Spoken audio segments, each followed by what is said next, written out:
Assalamualaikum bapak-bapak yang sekarang kayaknya saya masih boleh panggil Om nih. Assalamualaikum Om Momo. Ya? Waalaikumsalam. Assalamualaikum Om Yan. Waalaikumsalam. Waalaikumsalam ya. Terima kasih telah hadir di studio kami yang sederhana ini ya. Walaupun mungkin Om kita nih waktunya sudah sangat sibuk ya Om ya. Tapi udah mau datang ke DAO Podcast, sungguh suatu penghormatan. Kita senang banget loh karena ini senior-senior yang bahkan ketika mereka berkarir saya belum hadir ya sahabat DAO Podcast ya. Inilah dia, ada Om Momo dan Om Yan. Nah Om Momo ini sekarang fokus masih di musik Om ya? Ya. Masih di musik. Saya buka sekolah musik dari tahun 91. Kebetulan kemarin umur sekolah musiknya itu udah 32 tahun. Wow, selamat ulang tahun Om. Ya, untuk terus sekolah musiknya. Terima kasih. Amin. Buka studio rekaman dari tahun 2000. Studio rekaman pertama. Wow, studio pertama. Sebenarnya konyol juga. Kenapa tuh Om? Kenapa tahun 2000? Masa yang pertamanya tahun 2000. Di Medan yang pertama itu tahun 70. Wah. kita kan? telat banget Jadi, berarti Om ya. Jangan bangga jadi yang pertama. Itu tahunnya. Jangan bangga jadi satu-satunya. Kan? Di tempat orang banyak, tempat kita kok satu-satunya. Iya. Di mana bangganya? Di tahun 2000 pula. Konyol ya. Nah, kalau sekarang Om Yan fokusnya di mana sekarang Om? Kalau Om Momo kan masih di musik nih. Iya. Istiqomah. Kalau Om? Kalau saya mungkin dari dulu fokusnya ke manajemen ya. Sampai sekarang mungkin ya. Karena saya melihat salah satu yang ketertinggalan dari seniman-seniman kita adalah mungkin tidak ingin atau tidak ingin menguasai dalam bidang manajemen ya. Karena ya manajemen itu kan lebih banyak berkutat dalam administrasi, dalam hal pengaturan, dalam apa, sementara seniman-seniman ini lebih kepada berkarya ya, misalnya buat musik, buat lukisan, buat tarian, seperti gitu. Yeah. Dari awal saya melihat celah itu yang sebenarnya harus dipenuhkan untuk berkolaborasi antara pencipta dan bagaimana mengurus hasil ciptaannya tadi. Gitu. I see. Nah, sekarang kan Om Yani sudah menjadi ketua umum ya? Ketua umum kan Om? Ya kan? Ketua umum MASA. Apa kepanjangannya Om? Majelis Seniman Aceh. Majelis Seniman Aceh. Waduh, ini memang kayaknya di dalam ini adalah sosok-sosok senior dalam seni musik yang ada di Aceh. Segala macam seni ya Om ya. Nah, kalau misalnya dulu juga Om Yan itu pernah keliling dunia dengan membawa band Kande ya Om ya. Yeah. Itu kapan terakhir manggung Om? Mungkin 2017 ya Om ya? 2017 ya. Terakhir di negara apa? Terakhir nampil di Polandia Desember 2017. Okay. Berarti sekarang Om nggak manggung lagi? Insya Allah enggak ya? Karena saya mungkin lebih fokus ke arah manajemen aja. Berarti masih keren Om Momo nih Om. Sampai sekarang masih di musik-musik terus nih Om ya. Istiqomah banget gitu. Nah sekarang berarti Om sejauh ini sudah berapa banyak nih artis yang Om punya dari sekolah musik yang Om miliki? Nggak terhitung lagi Om? Wow. Mungkin terhitung. Cuma nggak teringat. Oh iya. Berarti ceritanya gimana Om? Kalau dulu dipanggil Bang ya dulu ya? Dulu waktu awal-awal baru buka sekolah musik, nama sekolah musiknya Sekolah Musik Moritza, gitu kan. Murid mau pulang bilang, "Bang, kami pulang ya." Iya. Berapa tahun kemudian ganti, "Om, kami pulang ya." Iya. Terus berapa tahun kemudian, "Pak, kami pulang ya Pak." Saya pun udah lebih wibawa murid-muridnya itu kan. Betul. 2 tahun lalu udah ada yang panggil, "Kek pulang ya Kek." Kakek ya, sekarang kayak Momo ya. Iya, kayak Momo. Tapi kayaknya kita nih masih lah bisa panggil Om Momo tuh dengan sebutan Om Momo. Kayaknya udah makin nempel aja gitu Om Momo ya. Nama gitu. Panggilannya Om Momo. Om Momo. Nah, Om nggak rencana panjangin lagi rambut nih Om? Rambut ya? Gimana Om? Saya paling jarang tuh rambut pendek. Iya. Jadi waktu begitu tamat SMA udah panjangin aja. Jadi mungkin seumur hidup saya itu tunggu tamat SMA berarti umur 18 tahun. Lebih banyak saya panjang rambut daripada ini. Pendek rambut. Daripada pendek rambut. Berarti ini mau panjangin lagi nggak Om? Ini kemarin mungkin gini ya, hemat ya. Hemat. Pangkasnya sampai botak. Nah, habis itu biar panjang, udah 6 tahun baru pangkas lagi. Oh gitu. Tapi memang ciri khas rambut panjang itu kayak nggak bisa dihilangin Om. Nggak bisa ya? Iya kan Om? Ya. Om sudah sangat berkarakter dengan rambut panjangnya gitu ya. Kalau Om Ian pernah gondrong dulu? Nggak pernah. Oh nggak pernah ya? Pernah. Karena agak mengerikan. Oh nggak cocok ya Om ya? Karena saya bergulung-gulung deh kalau udah panjang. Oh, gitu. Bergulung-gulung ya Om ya? Bergulung dan guling mungkin. Gulung dan guling. Oke, nah jadi kita karena memang sudah bertemu dengan senior-senior di depan kita ini, kita pengen bahas tentang masa di mana itu adalah Majelis Seniman Aceh. Nah Majelis Seniman Aceh itu apa sih Om? Boleh diceritain nggak? Kemudian pelopornya siapa aja sejauh ini yang memang mungkin mempunyai gerakan tertentu untuk seniman yang ada di Aceh? Boleh Om diceritakan? Ya mungkin Majelis Seniman Aceh ini mungkin digagas oleh senior-senior kami juga. Mungkin dimulai tahun 2017 mungkin. Digagas pembentukan Majelis Seniman Aceh oleh senior-senior itu. Kemudian ada bergabung di situ seniman, budayawan. Artinya mereka mencoba memikirkan sesuatu bagaimana memediasi seni ini juga mungkin, bagaimana membuat kasanah seni dan budaya Aceh ini menjadi sesuatu yang artinya yang tidak melanggar dari adat istiadat kita yang biasa kita lakukan seperti di Aceh seperti gitu kan. Dan perjalanan itu mungkin sampai tahun 2021 ya. 2021 kemudian ketuanya almarhum Ayah Panton meninggal pada tahun 2021. Ya, ketika beliau meninggal itu tahun 2021, saya beliau tugaskan sebagai wakil ketua bidang organisasi. Jadi ketika itu udah berjalan gitu dan beliau kemudian meninggal, ya, terjadi kegamangan di organisasi itu karena juga belum berbadan hukum, masih ya ngobrol sana ngobrol sini buat konsep ini konsep itu.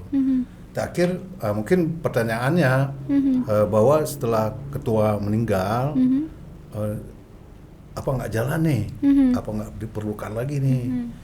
Ya kebetulan waktu itu mungkin ya menurut saya pinjam kata-kata Bang Momo, itu kan apa namanya motivasi ya, apa namanya tadi ya Bang? Nahawa. Artinya kita ditantang untuk sebagai bagian dari Majelis Seniman Aceh dan wakil ketua bidang organisasi, apa sih yang bisa dikerjakan sekarang, seperti gitu. Akhirnya saya tantang balik gitu. Ayo kita duduk, kita bicarakan. Kemudian setelah duduk, saya tanya satu persatu yang memberikan motivasi tadi. Ini perlu nggak sebenarnya? Menurut Anda perlu nggak Majelis Seniman Aceh ini? Ya ternyata semuanya menjawab perlu. Semuanya perlu. Perlu. Yeah. Ketika perlu, oke. Apa yang mau kita kerjakan? Bahwa mungkin ya senior-senior kita kenapa sih nggak membuat suatu badan hukum misalnya? Ya akhirnya kita menuju ke situ bahwa ada anggaran dasar, anggaran rumah tangga. Sebenarnya senior-senior itu udah buat juga, tapi kalau menurut kita ketika itu mungkin terlalu luas, ya kita persempit. Akhirnya kita membuat badan hukumnya pada tahun 2022 awal ya Pak. Kemudian dan proses itu juga berlangsung hampir setahun juga. 2022 akhir baru keluar SK-nya gitu, SK Kumham itu kan. Dengan Om yang jadi ketua. Iya, saya. Itu pemilihannya kayak mana tuh Om? Ada pemilu, enggak Om? Itu seperti ditodong aja. Ditodong ya Om ya.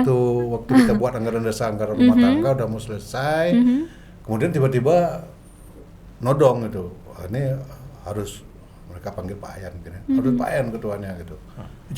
kok saya sebenarnya mendorong ini karena kan saya bagian organisasi, mendorong ini ya silakan nanti siapa yang dipilih kan gitu. Kita kan cuma menyiapkan gitu.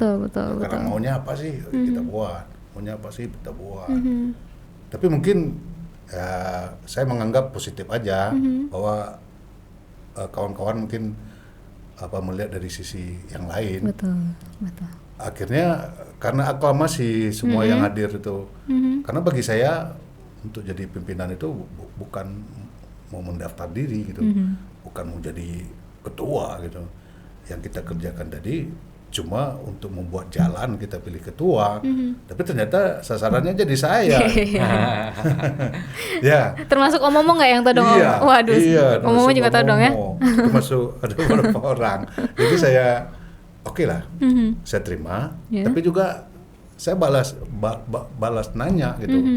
Oke, Anda nunjuk saya terima sebagai suatu kehormatan.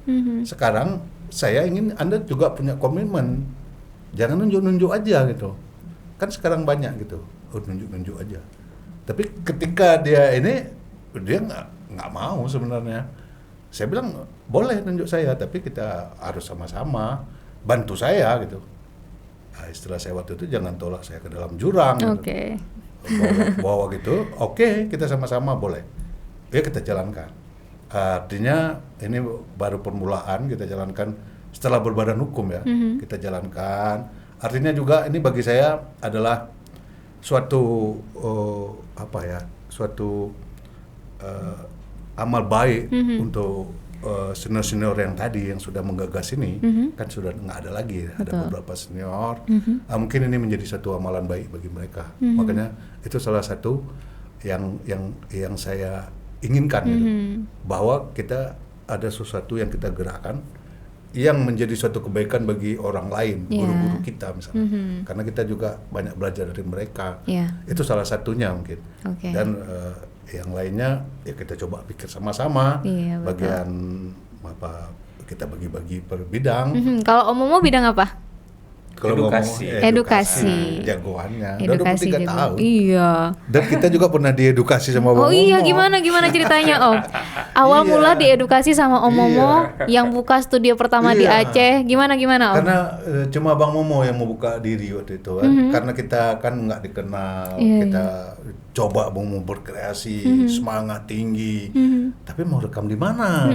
Rekam di Medan nggak punya duit gitu. Sedangkan kita latihan aja ya keteng-ketengan gitu kan. Akhirnya kita buat satu pertunjukan, kita rekam. Dengan hasil rekaman inilah kita ngider. Semua nolak. Yang terima Om Momo? Terima Om Momo. Om Momo bilang, boleh rekaman tempat Om Momo. Wah gitu.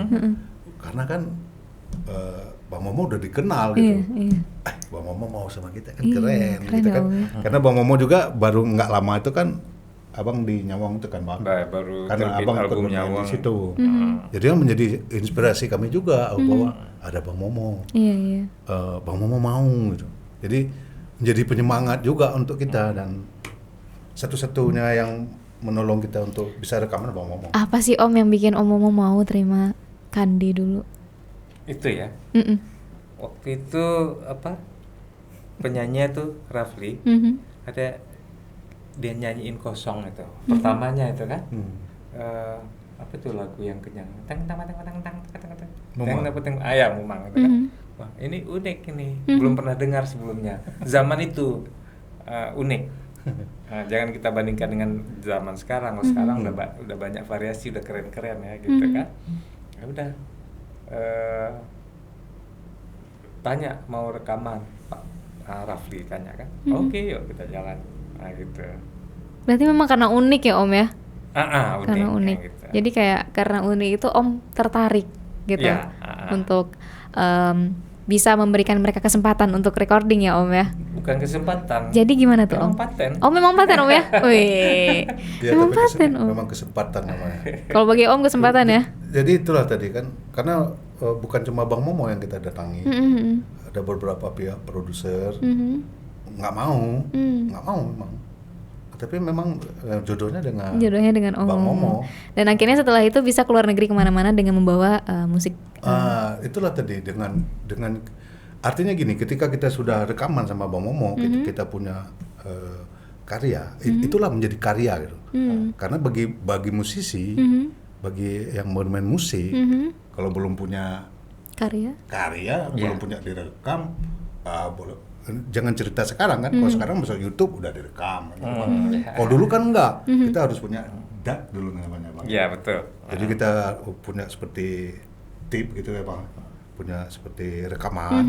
Nah, ini bahwa kita udah berkarya. Gitu. Iya. Kalau sekarang jangan pikir sekarang ya, tapi ketika itu dia patronnya, bahwa kita sudah berkarya, bahwa karya kita sudah kita rekam ke dalam suatu alat rekaman Bang Momo yang menghasilkan suatu kualitas yang bagus, kita udah punya.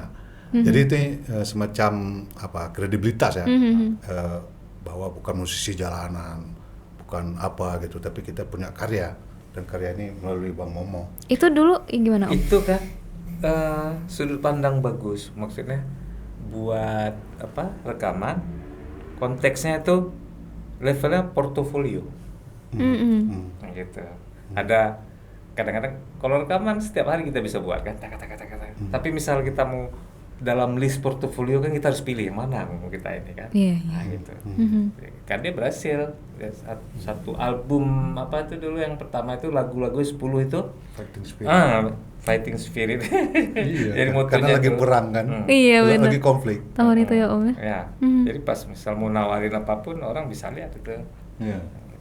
Yang sekarang bagus-bagus tapi mungkin ada yang lupa untuk jadiin karya dia itu portofolionya. Kayak gitu yang bikin orang tertarik waktu mau pitch ke orang, wah ini asik, nah gitu. I see. Mungkin itu harus teringat. Nah itu Om, dulu itu kan masa konflik ya, masih masa konflik. Gimana tuh rasanya bikin lagu pada masa konflik? Apakah jadi liriknya jadi makin heroik gitu kan? Dari segi musik juga mempengaruhi karena ada pengaruh psikologi dentuman konflik gitu. Ada nggak Om kira-kira tuh? Sangat. Ada ya? Sangat ada. Seperti itu mau kasih contoh tadi lagu Momang itu. Itu kan Momang itu kan bahasa Indonesianya pusing itu. Pusing. Jadi ketika itu kan namanya konflik, kita nggak bisa cari tambahan dari mana gitu. Bahwa apa yang ada itulah yang dimakan gitu. Nah dalam hal itu kan ada terlibat utang, terlibat apa. Jadi itu menimbulkan semacam itu juga semacam perasaan bahwa diterjemahkan ke dalam lagu. Betul-betul masuk gitu, artinya ya kita mengalaminya gitu. Iya betul. Juga dari segi heroiknya misalnya ada hal perjuangan misalnya perjuangan kita hidup, itu kan membuat juga masuk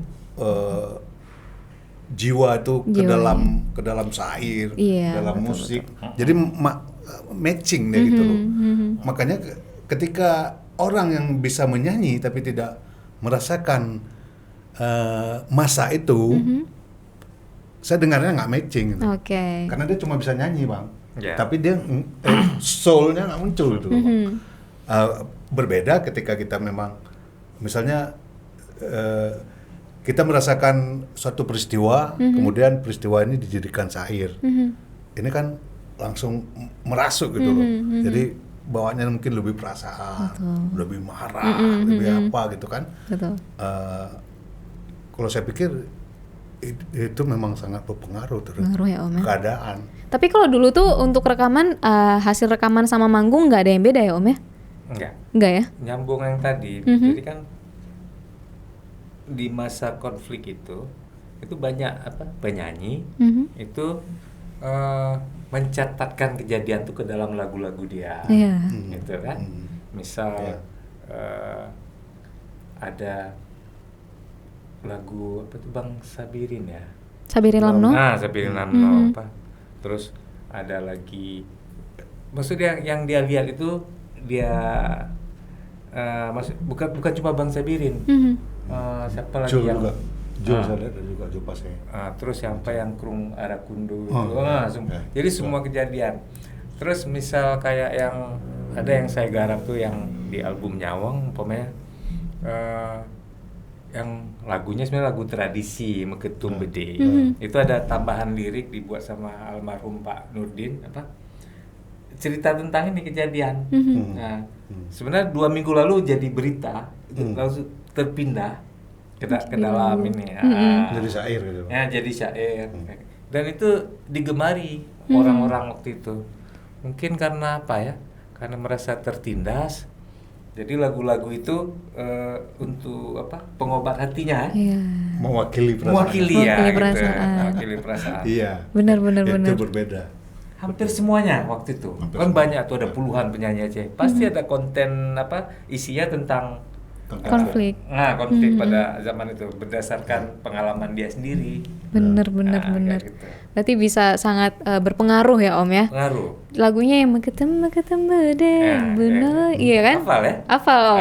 Waktu Gitu. SD kalau nggak salah atau SMP juga pernah tuh belajar lagu itu. Tahun 2000 ya terbit ya. Waktu itu ada Panglima Perang, Panglima Perang. Itu ada kerinduan misal kepulangan terhadap sosok itu. Hasan Tiro waktu itu kan, kepulangan orang bayang-bayangin itu, gitu. Berarti memang sebenarnya dari segi lirik, pengalaman, kemudian kita juga Aceh yang memang tidak lepas mungkin ya Om ya dari dulu dengan musik, dengan khazanah tariannya begitu. Berarti memang sebenarnya nilai tradisi kita sangat mahal. Terus seperti lagu itu yang ya? tadi misal itu tercipta malah sebelum ada gerakan Aceh Merdeka. Wow. Itu lagu jauh sebelumnya. Jadi lama banget. Sudah ada. Itu ceritanya tentang ini sebenarnya, kepulangan waktu Aceh sejarah dia menguasai wilayah Asia. Kayak gitu kan. Panglima Perang nih. Ngeraja nanggro hati lang suka. Itu lagu yang di Nyawang itu sebagian besar tuh udah pernah direkam sebelumnya band Jempa Putih. Oh iya Bang. Band RRI. Jempa Putih. Band Jempa Putih. Band SMA 1. Barangkali tapi enggak. Nama bandnya itu Jempa Putih kayak gitu. RRI, band RRI. Nah, gitu kan. Nah, jadi lagu orang itu ada rekam langsung di RRI lagu-lagu tahun 70-an itu kan. Terus direkam ulang. Ya, kayak gitu. Berarti memang sebenarnya berpengaruh itu semahal itu berarti Om ya, nilai tradisi, nilai sejarah, nilai budaya yang tertuangkan ke dalam lagu seperti itu kan. Yang mungkin Om sendiri, Om Yan sudah melakukan tour mungkin ke banyak negara dan mereka sampai sangat tertarik melihat performnya Om yang dengan rapainya mungkin seperti itu kan Om ya. Tapi kalau misalnya di daerah kita sendiri karena mungkin sudah sangat terbiasa melihat itu, jadi nggak amazed lagi ya Om ya. Nah, kalau Om sendiri melihat ini kan sebagai educator juga, yang guru juga untuk memberikan wawasan tentang seni. Bagaimana Om melihat ini Om? Bagaimana peran kita atau mungkin peran anak muda sekarang yang untuk membawa seni di masa depan? Kalau kita nampil di luar daerah, itu kan kesenian kita itu kan baru, orang suka yang baru, nah gitu. Jadi kita sangka apresiasi orang di luar daerah kita itu lebih tinggi daripada orang Aceh, gitu. Saya kurang setuju. Orang kita itu tetap apresiasi kesenian tradisinya. Cara ngetesnya gampang aja. Waktu dia di luar daerah, kalau ada kesenian yang nampil dari itu pasti dia datang, gitu. Tapi kenapa misal dianggap kenapa kurang penghargaan di dalam daerah sendiri gitu kan? Bukan kurang, udah biasa dia. Udah biasa gitu.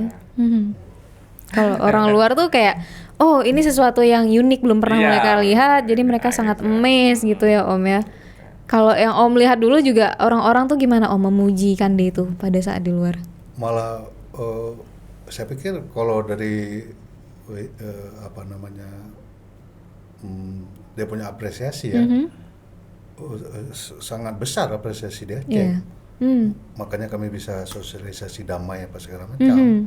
Itu kan membuat misi-misi damai itu kan berdasarkan internasional itu, yang mendanai misalnya. Dan tentu mereka mempunyai suatu kajian kan banyak band bukan cuma Kandi. Iya. Tapi kenapa dipilih Kandi? Betul. Kan gitu, misalnya seperti itu.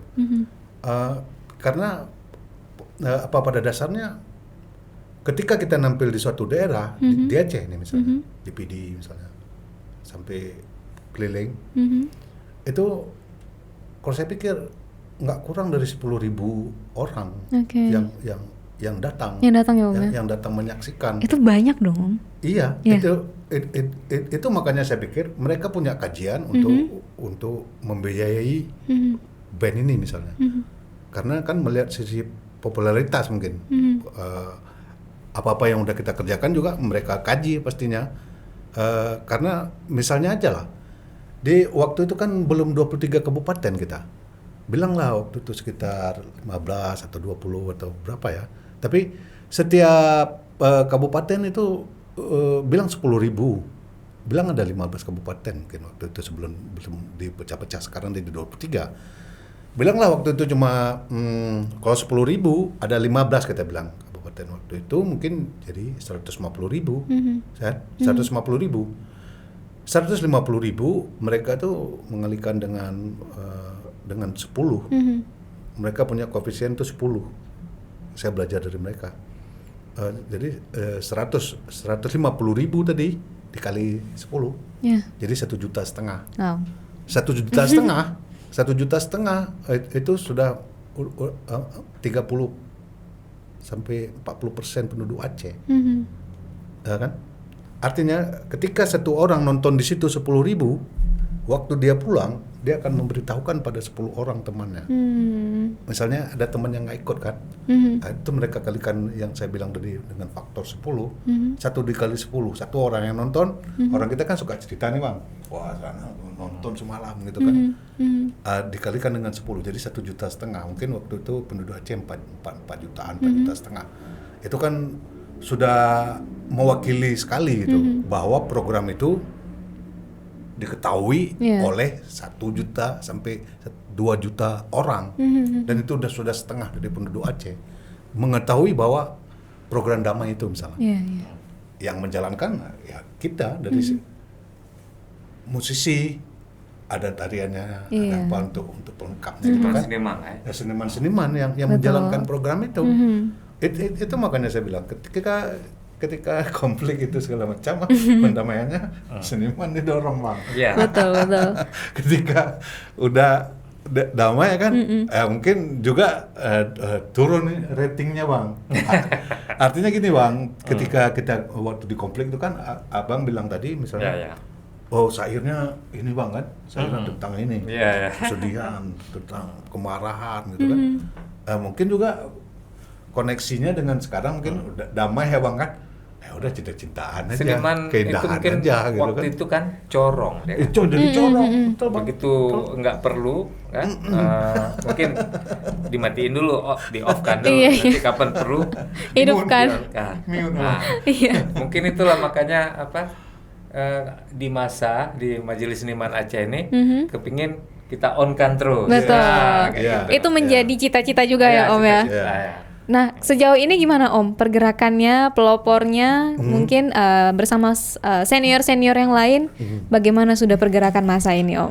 Kalau sekarang mungkin dalam tahun pertama kita anggap sebagai perkenalan perkenalan mungkin untuk seperti tadi ada generasi muda yang akan bergabung misalnya nantinya, makanya kita buat dulu platformnya yang bagus. Artinya ketika mereka bergabung, mereka akan menemukan sesuatu gitu. Misalnya Bang Momo banyak pengalaman tentang bermusik misalnya. Saya juga banyak pengalaman tentang manggung di mana-mana misalnya. Dan ada beberapa senior-senior lain yang jagoan di bidang misalnya buat film, itu jagoan. Ada yang jagoan di bidang hukum, seperti tadi untuk hak cipta segala macam. Jadi kita mencoba menggabungkan itu menjadi satu bagian yang kemudian ini bisa menelurkan sesuatu pada generasi muda kan namanya, kepada seniman-seniman di daerah kan. Artinya kita mencoba berkolaborasi dan membuka peluang untuk seniman-seniman di masa depan dan di masa sekarang juga yang memang bisa kita buat kita menjadi jembatan. Kita fasilitasi misalnya tentang hak cipta, kita bisa mungkin kita coba menggabungkan dengan dalam hal ini Kumham ya, kemudian memberikan pengertian apa ya, kemudian kita bisa membantu dalam misalnya penjualan karya, dalam tanda kutip dari penjualan ya, artinya promosi gitu. Karena ada beberapa teman-teman kita juga yang mengkondisikan lagu-lagu itu yang bisa berbayar misalnya setelah dinikmati. Kan ada beberapa itu Bang. Jadi kita mencoba menggabungkan dari bermacam disiplin ilmu tadi untuk menjadi suatu pencerahan untuk generasi mendatang juga, dan untuk yang sekarang ini supaya kayak Bang Momo bilang ada pencerahan, ada suatu pengertian yang baru. Jangan cuma manggung. Kalau manggung habis manggung selesai. Ya. Setelah manggung latihan, manggung selesai. Tidak sebatas selesai. itu. Iya. Ya, Om ya. Kita maunya lebih daripada itu. Jadi mungkin bisa berguru dengan Bang Momo tentang musik, bisa berguru tentang penulis dengan para penulis di Majelis Seniman Aceh. Mungkin dalam bidang sastra itu ya, mungkin bagaimana membuat novel yang baik, bagaimana menulis yang baik, karena itu dalam satu bidang tadi. Bagaimana tadi membuat lukisan yang baik bagi pelukis. Makanya kita buat di sini adalah Majelis Seniman Aceh, itu kan senimannya. Jadi bagaimana memotivasi atau memberikan pencerahan untuk senimannya, supaya hasil karyanya jadi lebih baik, dan bagaimana hasil karyanya tadi bisa kita patenkan, bisa kita berdayakan, bisa kita promosikan. Nah, kalau misalnya tentang karya itu sepertinya penting ya Om ya, tentang edukasi hak cipta seperti itu. Karena sejauh ini mungkin apakah banyak seniman-seniman yang mungkin karyanya tidak bisa diklaim hak cipta, itu gimana tuh Om kira-kira? Sepenting itukah untuk edukasi hak cipta bagi generasi calon seniman yang lain? Dari hak cipta ini kan sebenarnya bisa pemilik karya itu kan bisa mendapatkan manfaat ekonomi. Iya kan?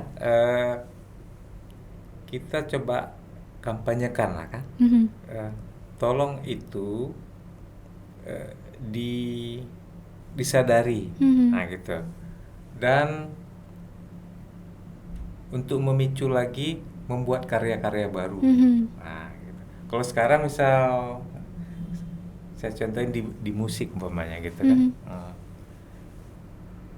Secara kuantitas mungkin banyak ya lagu-lagu Aceh yang terbit. Tapi karya-karya baru itu dari kuantitas yang banyak itu sedikit. Nah, sedikit yang berkualitas maksudnya apa? Kuantitasnya dari yang terbit itu, maksudnya bukan lagu sendiri maksudnya.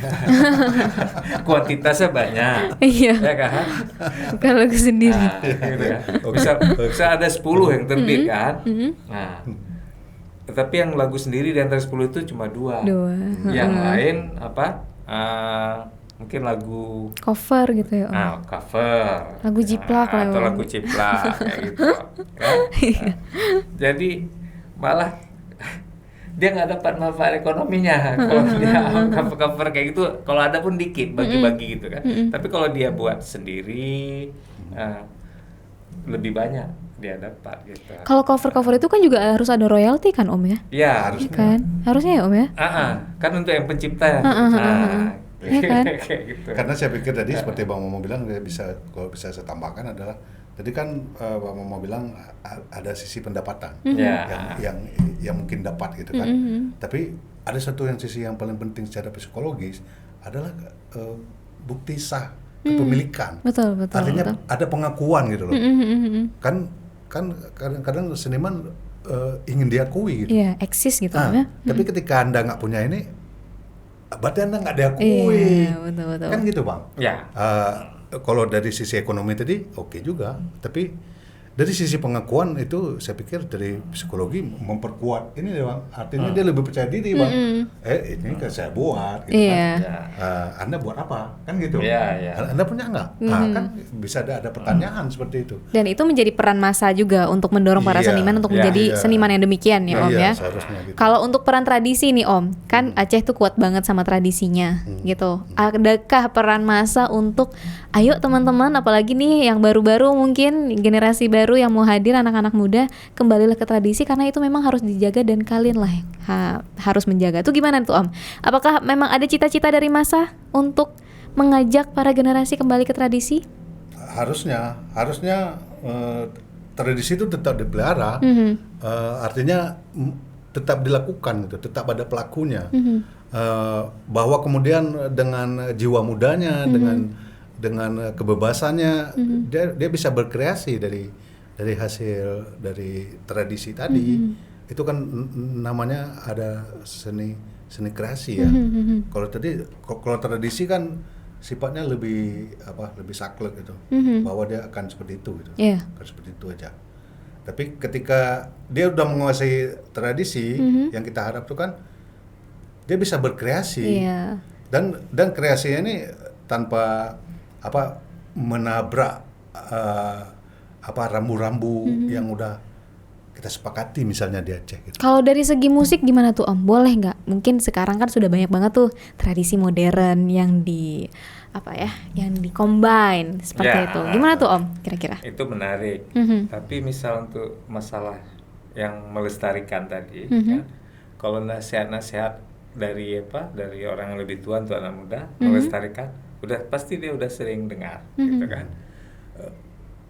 Tapi orang yang lebih tua ini harus pikir juga, maksudnya kita yang udah lebih tua, gitu kan? Nggak bisa cuma kita menganjurkan, tapi kan harus kita. Kalau tadi ada yang mendorong, kadang-kadang harus ada yang menarik. Gitu. Teringat waktu masih kecil itu misal salah satu kesenian Pak Sedati itu sering ada pertandingan, ada tunang. Nah, orang mau ikut tunang itu biar kampungnya itu hebat.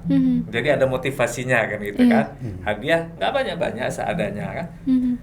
Sekarang tidak ada yang membuat perlombaan itu lagi, tidak ada yang bikin tunang. Jadi nggak ada keinginan lah, nggak ada motivasi. Itu mungkin yang harus didorong barangkali kan. Mungkin massa bisa, mungkin kita bisa barangkali. Kalau ada mungkin lagi lebih pihak-pihak yang lebih berkompeten, kita dukung. Harusnya gitu. didukung ya Om ya. Jadi banyak misal pelestarian itu menghilang karena lupa. Lupa karena ini penting. Kenapa? Karena biasa kita lihat. Kayak gitu. Kan udah biasa. Kita lupa, nanti lama-lama Pak Yan pernah cerita suatu waktu bilang, Bang, nanti cucu dari cucu abang tuh belajar Surnekali ke Australia. Dibilang sama Pak Yan. Iya juga. Karena kita sangka itu nggak perlu dipelihara. Kan ada kemarin baru lihat gitu kan. Gitu. Akhirnya diambil sama orang lain, dilestarikan sama mereka. Kita malah berguru sama orang lain ya Om ya. Iya, bisa. Iya, karena banyak sekarang yang meneliti tentang seni Aceh, banyak orang luar. Betul. Apalagi orang Belanda itu. Mereka buat buku segala macam kan. Betul. Nah, ketika kita udah nggak lagi udah terbiasa mungkin, udah akhirnya nggak ada lagi yang melestarikan ini. Betul. Akhirnya ketika suatu waktu, anak bang ngomong pengen ini gitu, cucu, cicit. Oh, harus ke Australia sana. Ahlinya udah di sana. Iya. Nggak ada lagi di tempat kita ya Om ya? Karena saya lihat ada beberapa, tapi ini dalam kasus lain ya. Misalnya gending Jawa tuh. Itu waktu kami sampai ke Cardiff sana, itu ada yang bule-bule itu udah S2, S3 tentang itu Bang. Ini kan kalau mereka nggak lagi mengerjakan, ya kan harus belajar sama S3-nya di sana. Betul. Ya kan? Udah nggak tradisi lagi nih Bang, karena udah ada jalur pendidikannya Bang. Dan mereka udah menguasai itu misalnya. Kan nggak tertutup kemungkinan mereka menguasai Rabai, menguasai Surnekali. Betul. Apalagi sebenarnya praktik Srunekale itu sulit ya Om ya dalam permainannya ya. Kalau menurut saya Harus ada sulit teknik sekali. tersendiri seperti itu. Dan katanya harga Srunekale sudah sangat mahal sekarang Om ya. Om, saya pernah ini terikat ya. Misal mau belajar dulu ya, mau belajar Rapai yang ada bukunya, kan? Saya marah sekali kan. Kenapa itu nenek moyang saya tidak membuat buku Rapai? Sehingga saya kesulitan belajar Rapai. Kenapa nenek moyang saya itu tidak bikin buku tentang Srunekale, kan? Kemana aja mereka itu marah sama kakek-kakek kita, kan? Terus dipikir, nanti kau dimarahin sama cucumu, kemana aja kamu? Kenapa nggak buat? Kenapa nggak buat? Gitu. Iya ya. Nah, karena pada saat itu mungkin kakek kita, alah untuk apa tulis? Kan dia lihat nanti dia bisa sendiri. Ternyata ada masa-masa yang putus gitu. Iya. Gitu. Berarti memang sebenarnya perlu dicatat ya Om ya. Itulah kenapa mungkin banyak orang luar yang melakukan penelitian tempat kita akhirnya dituangkan dalam buku-buku, dalam jurnal-jurnal yang bisa diakses seperti itu karena saya pernah mengalami itu. Oh iya Om. Waktu habis tsunami ada main di Jakarta kami Bang. Ada ketemu seorang dokter peneliti dia dari Australia. Dia meneliti tentang kayak tarian-tarian Aceh. Termasuk saya ditanya waktu itu, Anda dari mana? Dari Melabu, saya bilang kan, Aceh Barat. Oh ya? Anda tahu beberapa tarian tradisi di Aceh? Tahu, saya bilang. Mungkin sekitar 5 yang saya ingat itu. Tapi sama dia ada 15 atau 25. Karena dia meneliti Bang. Itu buktinya tadi yang saya bilang. Saya merasa tahu dia cuma 5 sampai 10 yang saya tahu. Ternyata dia meneliti sampai lebih banyak dia yang tahu. Ya, itu yang bilang tadi bahwa kekhawatiran mungkin berlebihan. Nah, tapi itulah buktinya saya udah pernah mengalami seperti itu. Saya udah nggak tahu lagi, dia tahu Bang. Betul. Harus belajar sama itu orang asing itu ya. Itu kan akhirnya kan belajar sama dia. 10 lagi Pak Yane. Yang tahu 5, 10 lagi sama orang asing belajar. Itu belum yang dia sembunyikan kan itu Bang. Memalukan kali. Memalukan. Ini nanti nonton video ini cucu-cucunya, cici-cici saya, oh begini rupanya om kita dulu gitu, kakek kita dulu ya. Nah, berarti ini bisa menjadi peran yang motivasi yang besar untuk masa, begitu ya Om ya, untuk bisa mungkin mengajak para seniman untuk menjaga, atau mungkin bisa mengajak mereka untuk meneliti supaya jauh lebih dalam pemahamannya tentang sejarah budaya seni yang ada kita punya gitu Om. Kalau seni sendiri di Aceh nih ya, bagaimana masyarakat kita melihat seni dan bagaimana regulasi yang diberikan oleh pemerintah untuk pelaku seni? Gimana tuh Om? Mungkin dari Om Momo dulu. Regulasi khusus saya tidak pernah mendengar itu ada aturan khusus yang kalaupun tidak dibuat aturan, ada juga aturan yang tidak tertulis, misal di luar regulasi itu tampil dengan sopan sesuai dengan sebelum ada diberlakukan syariat Islam, udah syariat Islam itu seni-seni di Aceh gitu. Betul. Mungkin ada beberapa yang nakal itu, yang yang agak keluar jalur gitu kan. Tapi akhirnya berhenti sendiri, kayak gitu. Nah, kalau misal regulasi khusus, misal ada kanun segala macam itu, belum pernah dengar ada, gitu. Jadi masih mengikuti peraturan di Indonesia. Berarti memang sebenarnya pemerintah juga, apakah menurut Om sendiri memberikan dukungan nih kepada pelaku seni gitu? Atau mungkin karena kan beberapa kali kita sempat nih mendengar adanya isu-isu tentang dilarang oleh MPU mungkin, dilarang, atau mungkin kayak kemarin ini di Tapak Tuan banjir karena ada konser seperti itu kan Om kan? Nah, sejauh ini bagaimana nih peran masyarakat atau pola pikir yang dibentuk oleh hal-hal yang demikian kayak gitu? Gimana nih Om kira-kira? Jadi misal kalau dukungan pemerintah, kita harus ada parameternya dulu kan. Saya nggak bilang pemerintah mendukung atau tidak mendukung. lebih bagus mungkin gini ya, apakah peduli? Oke. Nah, kalau misal pemerintah atau masyarakat yang lain peduli, tentu dia kasih jalan yang bagus untuk kemajuan kesenian di Aceh. Umpamanya kita yang udah terkenal tuh mungkin seni tari, musik, apalagi misal seni kriya, kerajinan segala macam tuh udah peduli dan teringat untuk memajukan, mungkin seperti itu. Lebih kayak gitu berarti Om ya. Mungkin. Ya itu mungkin dengan seperti masa sendiri itu nggak cuma bertumpu pada pemerintah, karena kita kan sebagai bilanglah lembaga swasta seperti NGO seperti itu. Kita juga bisa bekerja sama dengan swasta, kita bisa bekerja sama dengan pemerintah, semuanya kita bisa bekerja sama. Betul. Karena bagi saya nggak mesti kita bergantung hanya pada pemerintah. Karena kalau kita lihat industri-industri besar di bidang seni, di bidang olahraga itu lebih kepada swasta. Mandiri ya Om ya. Misalnya aja lah boleh dilihat Piala Dunia misalnya. Itu kan juga 4 tahun sekali. Ya kan? 4 tahun Tapi sekali. sponsornya Luar biasa. Sebelum ini udah penuh sponsornya dan selalu mendatangkan keuntungan kok. Betul. Kan gitu. Jadi jangan pemerintah minded gitu. Jangan cuma pemerintah. Oke. Seperti Bang Mama bilang, kepedulian.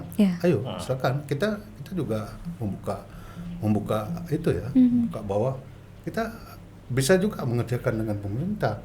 Dan bisa kita mencari sponsor. Jangan tertutup dengan satu jalan gitu, bahwa semua jalan bisa ditempuh. Betul. Karena kadang-kadang yang buat masalah ini kan harus pemerintah. Tapi bagaimana menggarap potensi pemasukan itu dari pihak swasta, misalnya dari perusahaan-perusahaan misalnya, dari apa? Kan banyak sebenarnya. Atau bagaimana itu juga yang harus dipikirkan. Untuk dimanfaatkan untuk kepentingan seni budaya juga. Jangan cuma dari pemerintah juga terbatas Bang. Kan dia bukan cuma mikir seni budaya, mikir jembatan juga, betul. ini juga, banyak banget yang dipikir Om ya. Bagaimana nih memanfaatkan sektor yang lain, jadi supaya bisa berkembangnya lebih cepat gitu. Betul. Kalau cuma satu ya akhirnya ya, kalau Bang Momo dikasih, saya nggak dikasih, saya marah sama Bang Momo atau marah sama siapa. Ini kok nggak dimanfaatin yang di sebelah ini. Maksudnya harus harus positif pemikiran bahwa bagaimana membuat potensi itu dihargai oleh orang-orang, dalam hal ini sponsor misalnya. Sponsor itu juga kan mau setelah dia melihat ada sesuatu. Betul. Jadi sebenarnya kata kuncinya itu peduli kan. Bantuan tuh tidak harus kita pikir memberi biaya, uang gitu kan. Misal orang peduli kan, dia jadi terpikir, oh kalau gini berarti kita kumpulin aja anak-anak di sekitar kita itu untuk memajukan dalail, itu peduli tanpa perlu biaya, dia tinggal kumpulin dan latihan setiap seminggu sekali. Berarti kita membangkitkan kepedulian bahwa ini penting, bukan main-main. Betul. Berarti memang harusnya itu yang dilakukan oleh pemerintah, dan ada masa mungkin yang mendorong aspirasi yang demikian, dan akhirnya masyarakat kita, kemudian segala sektor-sektor yang mendukung gitu ya Om ya, bisa kembali benar-benar memajukan seniman atau seni yang ada di Aceh gitu. Kira-kira nih Om, sedikit harapannya mungkin untuk seni, untuk seniman, apalagi om-om ini kan yang sudah semakin senior ya, mungkin sebentar lagi akan digeserkan oleh anak-anak muda yang lain gitu. Gimana nih Om harapannya nih? Harap-harap cemas. Waduh, harap-harap cemas. Itu kayaknya sudah sangat terwakilkan ya. Kenapa Om harap-harap cemas Om? Kita percaya sama, semua orang kan percaya sama pikirannya sendiri kan. Hanya perlu dukungan aja. Perlu dukungan lagi. Peduli dan dukung dengan segala cara yang dari yang ringan. Kalau bisa dukung dengan cara berat, kasih. Betul. Kayak gitu. Kalau dari Om Yan? Bagi saya seniman tadi itu memang harus membuat satu karya-karya yang bermutu, karya-karya yang bilang fenomenal, karya yang bagus gitu, dari berbagai bidang. Jangan karya asal-asalan, karena market sekarang kan jadi market dunia gitu. Jadi bisa dalam tanda kutip dipasarkan karena mutunya bagus, karena sudah dipikirkan sedemikian rupa menjadi suatu produk yang layak untuk ditawarkan, untuk dipromosikan, dan kita bisa ikut mempromosikan seperti Majelis Seniman Aceh.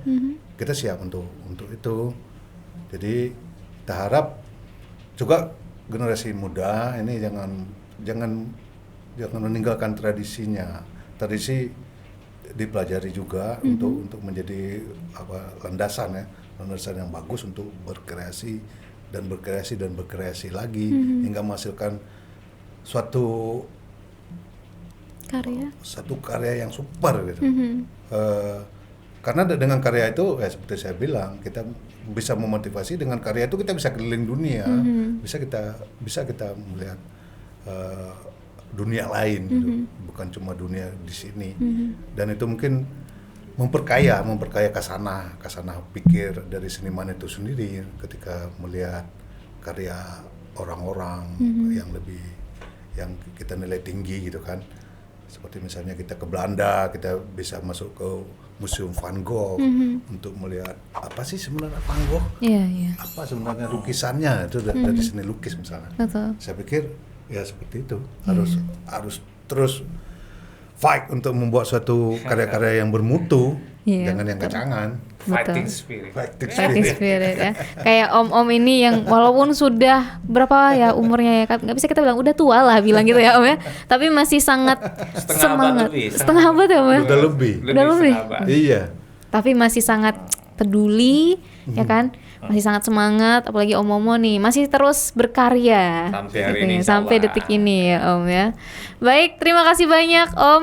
Sama-sama. Terima kasih banyak sudah hadir di sini, sudah banyak sekali berbagi ya di sini, yang gimana mungkin untuk para senior yang nonton ini pasti juga punya rasa rindu ya tentang bagaimana dulu manggungnya gitu ya pada masa muda ya, lihat Om Momo masih gondrong gitu kan.